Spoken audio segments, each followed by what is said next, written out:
एक लड़की थी जो कृष्णा जी के अन्याय भक्त थी।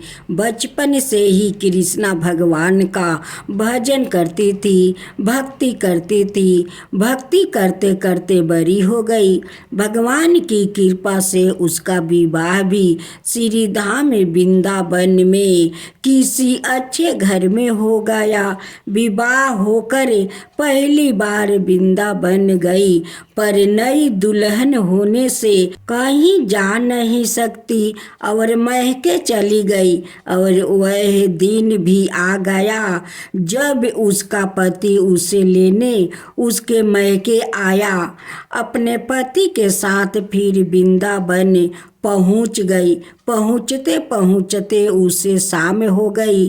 पति वृंदावन में यमुना किनारे रोक कर कहने लगा, देखो शाम का समय है, मैं यमुना जी में स्नान करके अभी आता हूँ। तुम इस पेड़ के नीचे बैठ जाओ और सामान ही देख रेख करना, मैं थोड़ा ही समय में आ जाऊंगा।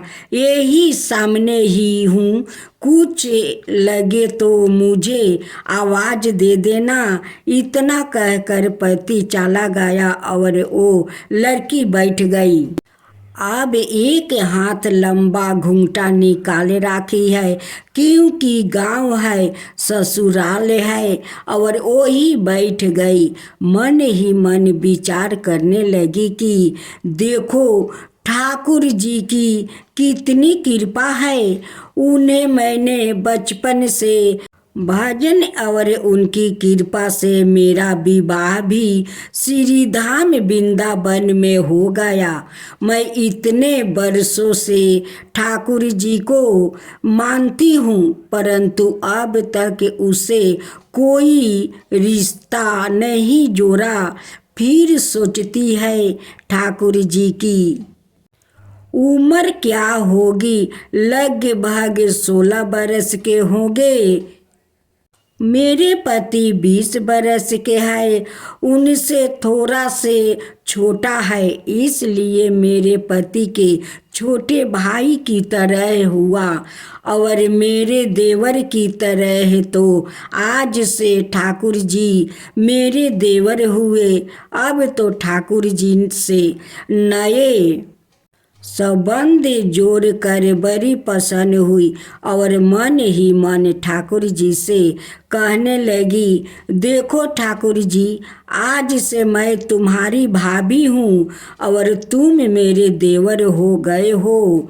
अब वो समय आ गया जब तुम मुझे भाभी भाभी कहकर पुकारोगे। इतना सोच ही रही थी, तभी एक 10 या 15 बरस का एक बालक आया और उस लड़की से बोला, भाभी भाभी। लड़की अचानक अपने भाव से बाहर आई और सोचने लगी, वृंदावन में तो मैं नई हूँ, या भाभी कहकर कौन बुला रहा है। वो नई थी, इसलिए घूंघटा उठाकर नहीं देखा कि गांव के किसी बड़े बूढ़े ने देख लिया तो बड़ी बदनामी होगी। अब वो बालक बार बार कहता, पर वो उत्तर ना देती। बालक पास आया और बोला, भाभी तनिक अपना चेहरा तो देखा दो। अब वो सोचने लगी, अरे यह बालक तो बड़ी जिद कर रहा है, इसलिए कस के घूंघटे पकड़ कर बैठ गई कि कहीं घूंघटा उठाकर देख ना ले। लेकिन उस बालक ने जबरदस्ती घूंघटा उठाकर चेहरा देखा और भाग गया।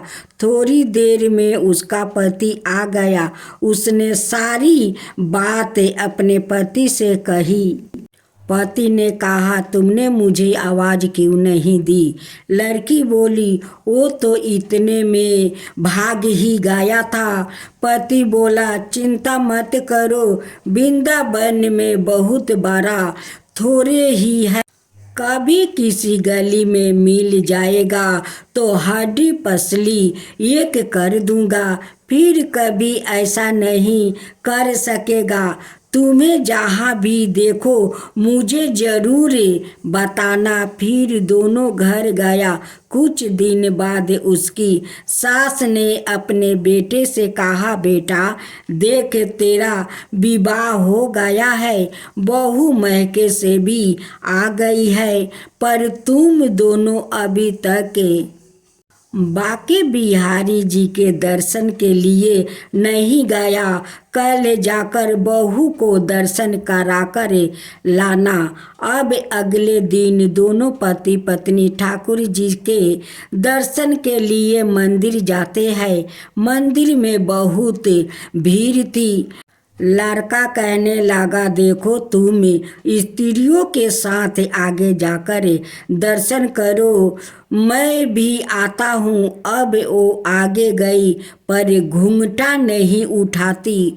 उसे डर लगता कोई बड़ा बूढ़ा देखेगा तो कहेगा, नई बहू घूंघटा के बिना घूम रही है। बहुत देर हो गई। पीछे से पति ने आकर कहा, आरी बाबली बिहारी जी सामने है, घूंघटा काहे ना खोल, घूंघटा नहीं उठाएगी तो दर्शन कैसे करेगी।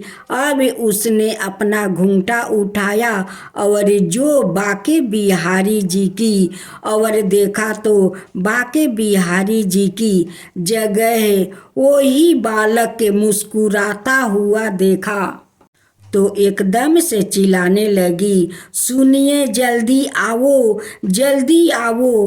पति पीछे से भागा भागा आया, बोला क्या हुआ।